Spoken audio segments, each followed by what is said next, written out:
Hello everyone, कैसे हो आप सभी लोग। आई होप आप सभी बहुत अच्छे होंगे। And this is Simran. I am working in State Bank of India as a junior associate.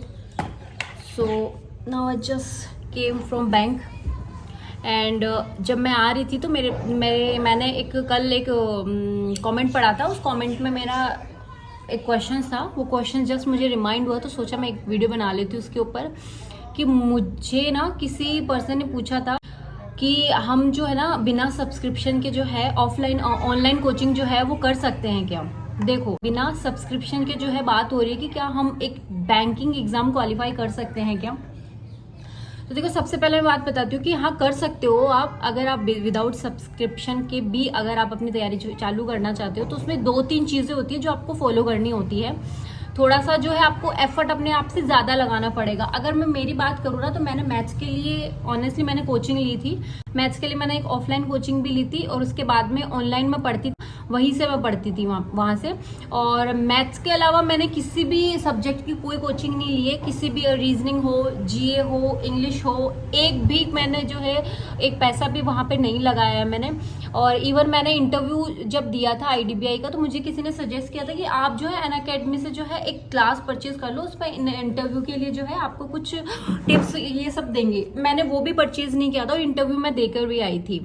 तो अगर आप विदाउट एनी सब्सक्रिप्शन के या फिर पैड कोर्सेज के अगर आप एग्जाम के लिए तैयारी करना चाह रहे हो ना, तो मेरा एक चीज है आपसे कहना है कि अगर आप ये सब करने जा रहे हो उससे पहले आपको क्या करना पड़ेगा, एक बार आपको अपने सिलेबस अच्छे से गो थ्रू करना पड़ेगा कि आपका सिलेबस क्या क्या है। आपको जो है मैथ्स में कौन कौन से टॉपिक्स है, रीजनिंग में कौन कौन से टॉपिक्स है, इंग्लिश में कौन कौन से टॉपिक्स है। और अगर फ्री सोर्स पे अगर किसी टीचर को ले लिया, सपोज कीजिए आपने जो है मैथ्स के लिए जो है आशीष सर को ले लिया और अपने इंग्लिश के लिए जो निमिषा मैम को ले लिया, रीजनिंग के लिए जो है आपने अंकुश सर को ले लिया। तो सबसे पहले अगर आप मैथ्स के लिए जा रहे हो ना तो मैथ्स के लिए क्या करना पड़ेगा आपको, एक अलग से अगर आप आशीष सर की क्लासेस पे जाओगे, जिनके उनके चैनल पे जाओगे तो उन्होंने बहुत सारे जो है हर टॉपिक पे क्लासेस ली हुई है और हर टॉपिक पे जो है उनकी बहुत सारी क्लासेस हुई हुई है।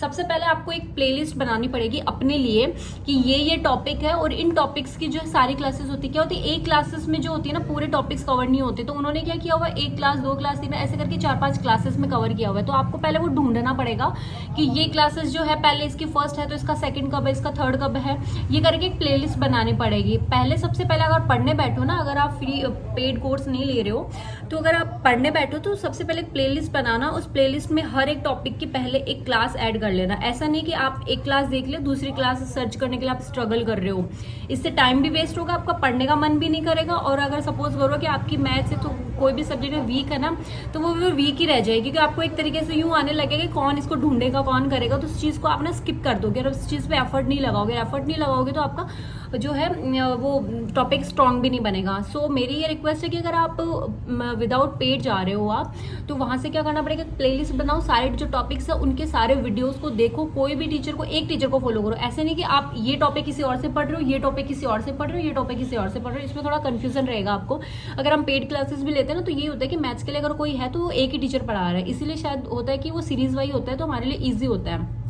एक ही टीचर को फॉलो करो तो सारे टॉपिक्स जो है उनकी प्लेलिस्ट बनाओ। पहले तो खुद नोट डाउन करो कि हाँ भाई ये सब टॉपिक है और ये सब टॉपिक की जो है ये क्लासेस होती है, ये सब होता है। और थोड़ा सा एफर्ट लगाओ कि आप जो है अपने तरफ से भी जो है कुछ एफर्ट लगा रहे हो, कि ये नहीं कि क्लासेस में जो हो रहा है आप खाली नोट डाउन किया और चले गए, उसके बाद में आप रिवाइज नहीं कर रहे हो।